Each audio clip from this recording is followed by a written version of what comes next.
journal. Yasmine Adoko. Madame, Monsieur, bonjour. Au sommaire de ce journal, la CENI poursuit les préparatifs de la prochaine révision des listes électorales dans le cadre de la présidentielle de 2020 au Togo. Le président de l'institution estime que l'ensemble du matériel nécessaire pour une carte d'électeur biométrique a été remis à niveau et est prêt pour l'opération. Nouveau coup dur pour l'armée malienne. 24 soldats ont été tués hier dans l'est du pays, alors même qu'on annonçait de lourdes pertes infligées aux djihadistes en ce mois de novembre.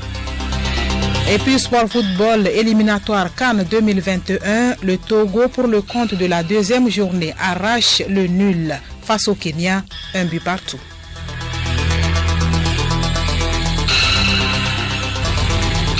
Radiolomé.tg. Bienvenue à tous. Préparatifs de la révision des listes électorales prévues du 29 novembre au 1er décembre prochain.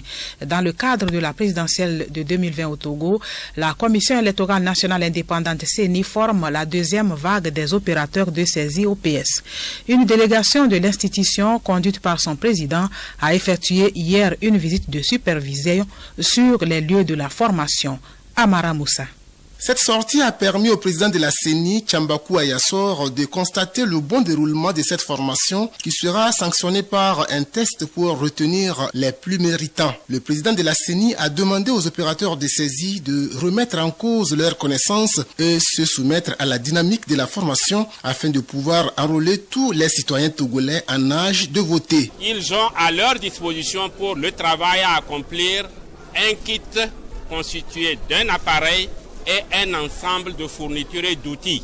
Il faut nécessairement qu'ils soient en mesure d'accueillir chaque demandeur qui se présente, de le mettre en condition de pouvoir se sentir à l'aise pour s'enregistrer et surtout qu'il soit en mesure de repartir avec sa carte électorale. Pour Tchambakou Ayassor, l'ensemble du matériel nécessaire pour une carte d'électeur biométrique a été remis à niveau et est prêt pour l'opération de révision des listes électorales. L'ensemble du dispositif est engagé. Nous avons procédé dans un premier temps à la révision du matériel qui a été soit acquis nouvellement. En plus de ce matériel, l'ensemble des matériels qui ont été utilisés par le passé ont été remis à niveau en termes opérationnels. Au-delà de cette mise à niveau du matériel, nous avons eu la préoccupation de nous assurer que ce matériel est opérationnel effectivement et on peut être confiant d'aller vers la révision ou le recensement électoral. Les Togolais en âge de voter résidant aux USA, en France, au Gabon, en RD Congo, au Nigeria et au Maroc pourront se faire enrôler. La loi de 2018 en matière du code foncier et domanial au Togo est au centre d'un atelier régional ouvert ce matin à Dapaon à l'intention des chefs traditionnels, des élus locaux et des autres acteurs. Les participants seront édifiés sur le contenu du code foncier, leur rôle dans la mise en œuvre de la loi, le cadre institutionnel de la gouvernance foncière, les réformes en matière d'appropriation et la gestion des terres rurales. Des précisions avec Léontine Tédiou à Top Dapaon. Organisé par le ministère en charge de l'urbanisme et de l'habitat, avec l'appui financier de la Fondation Konrad Adenauer, cette rencontre vise à amener les principaux acteurs et bénéficiaires à s'approprier le contenu de cette loi et à renforcer leurs capacités pour une meilleure gestion des conflits fonciers au Togo. L'adoption de cette nouvelle loi vient répondre désormais aux besoins de développement durable du pays, à la gestion des conséquences des pressions foncières et démographiques et aux insuffisances de la bonne gouvernance foncière. Le coordonnateur du bureau Konrad Adenauer, Bromadjuro Kosibi, explique l'importance de son adoption.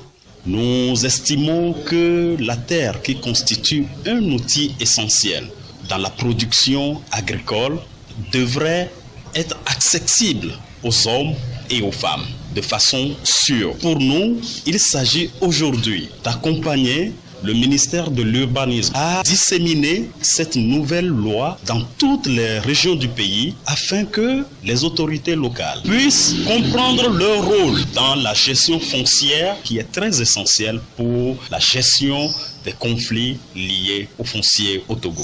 Les participants seront édifiés sur le contenu de la loi, le rôle des chefs traditionnels dans sa mise en œuvre, la réforme du cadre institutionnel de la gouvernance foncière et la réforme d'appropriation de gestion des terres rurales. Le préfet de Tony Jimbiacha Yetukwa Douti a salué cette initiative du ministère de l'Urbanisme qui vient les appuyer dans la résolution des problèmes fonciers devenus récurrents dans la région des Savanes.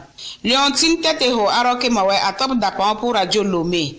Il faut dire que c'est hier que la ministre de la Ville, de l'Urbanisme, de l'Habitat et de la Salubrité publique, Koko Aeva, a procédé au lancement de ces ateliers régionaux. Ces rencontres auront lieu dans toutes les régions du Togo et constituent une étape importante dans la poursuite de la réforme foncière.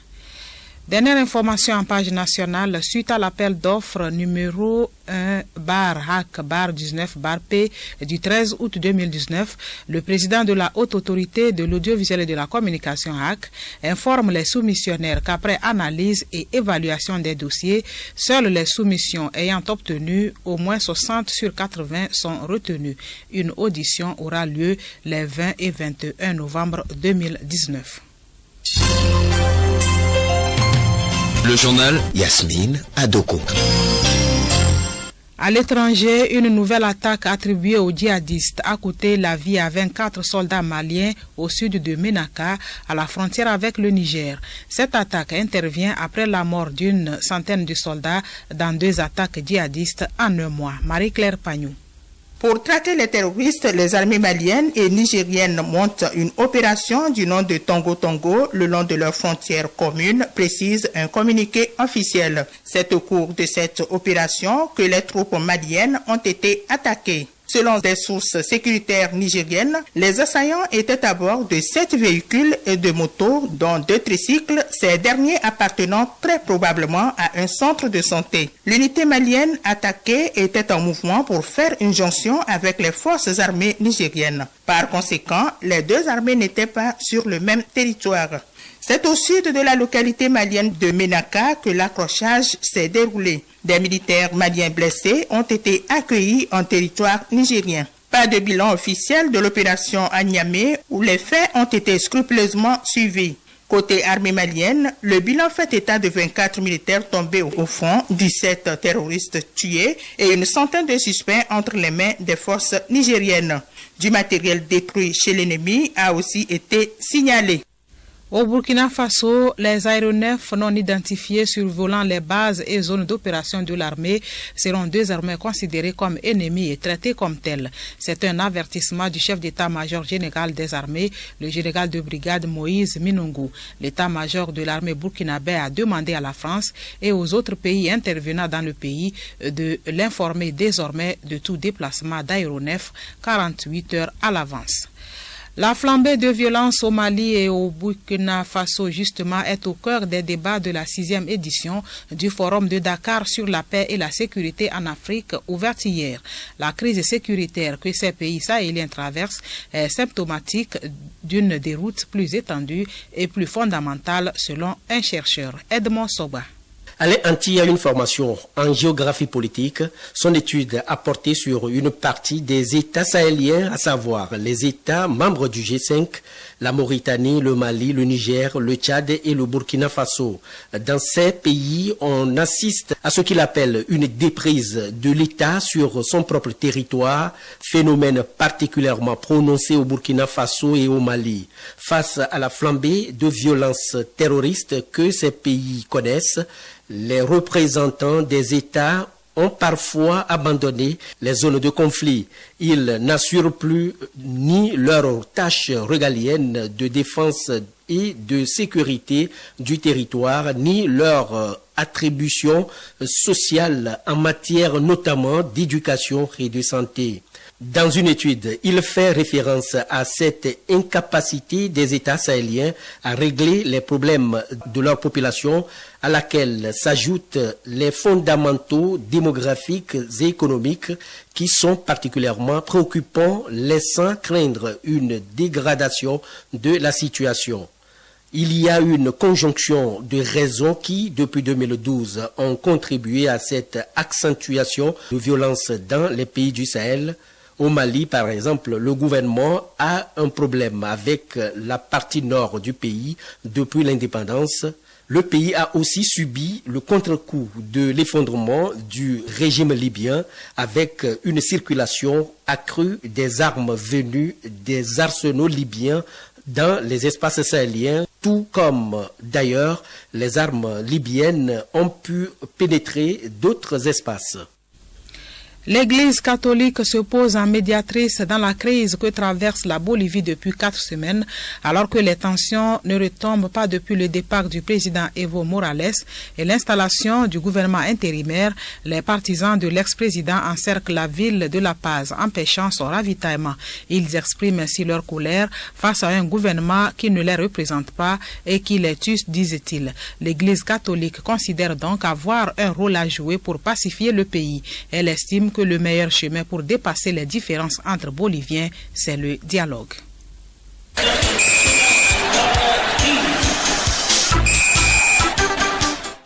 En sport, deuxième journée des éliminatoires CAN 2021, le Togo s'est contenté d'un match nul face au Harambee Stars du Kenya. Fidel Mawina.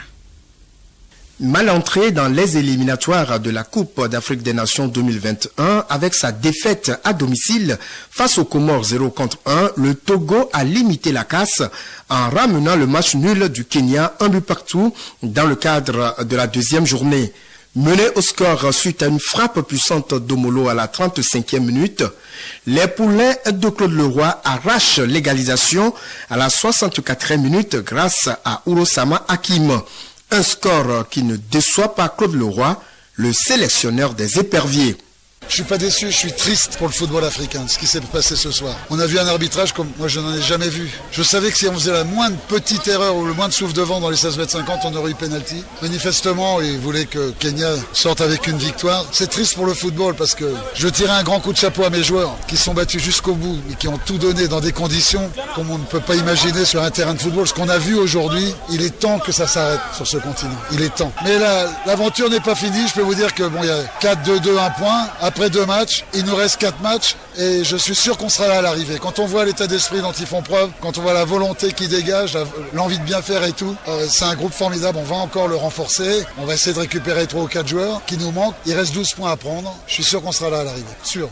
À présent, les impressions du président de la Fédération togolaise de football, Guy Akbovi.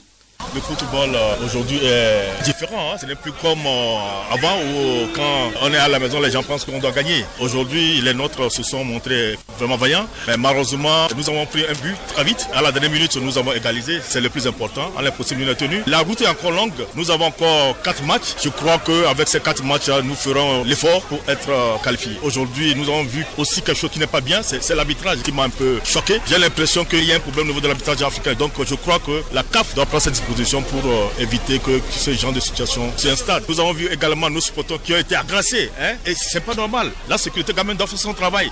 Dans ce groupe, les Comores mènent la danse avec 4 points et le Togo ferme la marche avec 1 point. Dans les autres matchs, l'Algérie a assuré le service minimum en battant le Botswana 1-0.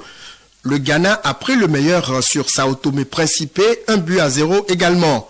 La RD Congo et la Gambie font match nul 0 but partout. Le Mozambique arrache le nul face au Cap-Vert 2 buts partout.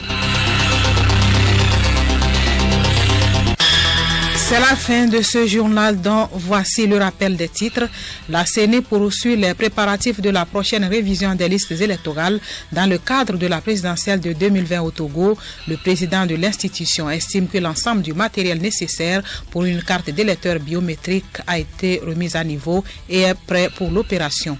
Nouveau coup dur pour l'armée malienne. 24 soldats ont été tués hier dans l'est du pays, alors même qu'on annonçait de lourdes pertes infligées aux djihadistes en ce mois de novembre. Et puis sport football, éliminatoire CAN 2021, le Togo, pour le compte de la deuxième journée, arrache le nul face au Kenya, 1 but partout. Bon après-midi à toutes et à tous.